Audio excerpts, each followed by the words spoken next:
Dear students, आज हम voice पढ़ेंगे। वॉइस आप अच्छी तरह जानते हैं, दो प्रकार के होते हैं, एक्टिव वॉइस और second passive voice. What is active voice? जब कोई सब्जेक्ट अपने कर्म को यानी ऑब्जेक्ट को डायरेक्ट रूप से यानी प्रत्यक्ष रूप से करता है तो वह एक्टिव वॉइस कहलाता है। जैसे रोहन एक कविता लिखता है तो रोहन राइट्स ए पोयम। तो रोहन यहाँ सब्जेक्ट है, राइट्स एक वर्ब होगी और उसका ऑब्जेक्ट हुआ ए पोयम। पैसिव वॉइस, जब किसी ऑब्जेक्ट को सब्जेक्ट के द्वारा या इनडायरेक्ट रूप से काम किया जाता है तो उसे पैसिव वॉइस कहते हैं। जैसे कविता रोहन के द्वारा लिखी जाती है, a poem is written by Rohan. तो ये एक्टिव से पैसिव। अब इसके रूल्स क्या हैं? एक्टिव वॉइस में जो सब्जेक्ट होता है उसे पैसिव वॉइस में ऑब्जेक्ट बना देते हैं और जनरली उससे पहले बाई का प्रयोग करते हैं। और जो ऑब्जेक्ट होता है, याद रखिए, ऑब्जेक्ट हमेशा ठीक वर्ब के बाद प्रयोग किया जाता है और उस ऑब्जेक्ट को सब्जेक्ट के रूप में प्रयोग करते हैं। और ये रूल है कि हर पैसिव वॉइस में है उसी टेंस की helping verb plus third form का प्रयोग अवश्य किया जाता है। कुछ एग्जाम्पल दे रहा हूं, जैसे ही is eating food at home, तो इसका पैसिव वॉइस बनेगा food is being eaten at home by him. दूसरी एग्जाम्पल देखिए, she washes her clothes with clean water.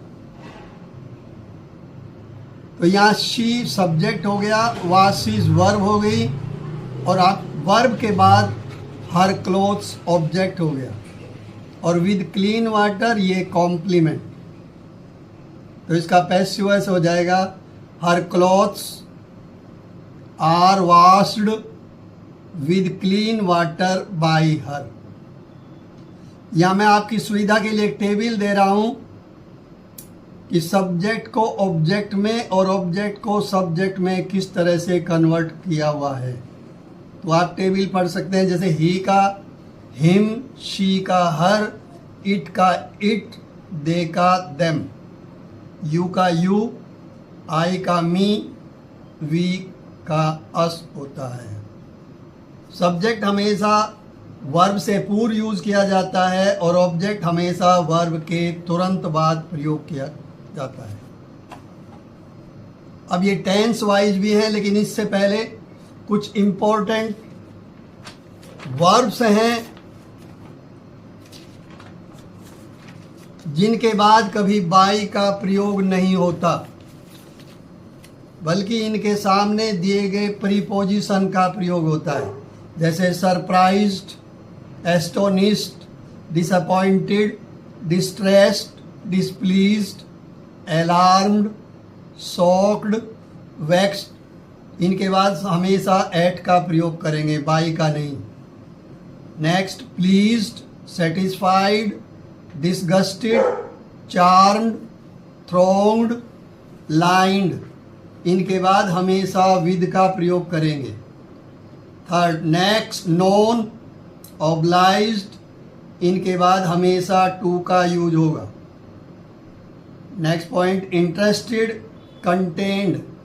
इनके बाद हमेशा बाई के स्थान पर इन का प्रयोग करेंगे। लेकिन दो वर्ब और हैं, फील्ड और held. If they are used to fill an enclosed object और area, then in will be used after them। कुछ इंपॉर्टेंट पॉइंट्स भी हैं। यदि एक्टिव वॉइस में वन और सर्कमस्टांसिस का प्रयोग सब्जेक्ट के रूप में हो तो पैसिव वॉइस में बाय वन तथा बाय सर्कमस्टांसिस का प्रयोग नहीं होता। पॉइंट नंबर 2, यदि active voice it is time या इट इज़ पॉसिबल या इम्पॉसिबल से प्रारंभ हो तो पैसिव वॉइस को इट इज़ टाइम या इट इज़ पॉसिबल या इट इज़ इम्पॉसिबल से ही प्रारंभ करते हैं और अंत में टू के स्थान पर to be plus third form का प्रयोग करते हैं। पॉइंट नंबर थर्ड, यदि एक्टिव वॉइस में कोई लगातार दो क्रिया साथ साथ जुड़ी हैं तो वो दो रूल से बनती है। ब्रिटिश रूल से वो हमेशा इट से प्रारंभ करते हैं और अमेरिकन रूल में हमेशा जैसा दिया है वैसा ही प्रयोग करते हैं। पॉइंट नंबर 4 आता है कंजंक्शन। यदि किसी भी कंजंक्शन के पहले वाले क्लोज में तथा उसके अंत वाले क्लोज में दोनों तरफ सब्जेक्ट वर्ब ऑब्जेक्ट है तब दोनों तरफ का पैसिव वॉइस बदलेगा और यदि एक तरफ दिया है तो फिर एक ही तरफ का बदलेगा, बाकी ऐसा ही यूज किया जाता है। पॉइंट नंबर मिक्स्ड एग्जाम्पल्स, जैसे हु नोज हिम, तो हु के प्लेस पर बाई का यूज नहीं होगा नोन के साथ, अब to whom is he known. और जो लेटेस्ट ट्रेंड बना हुआ है उसका who is he known to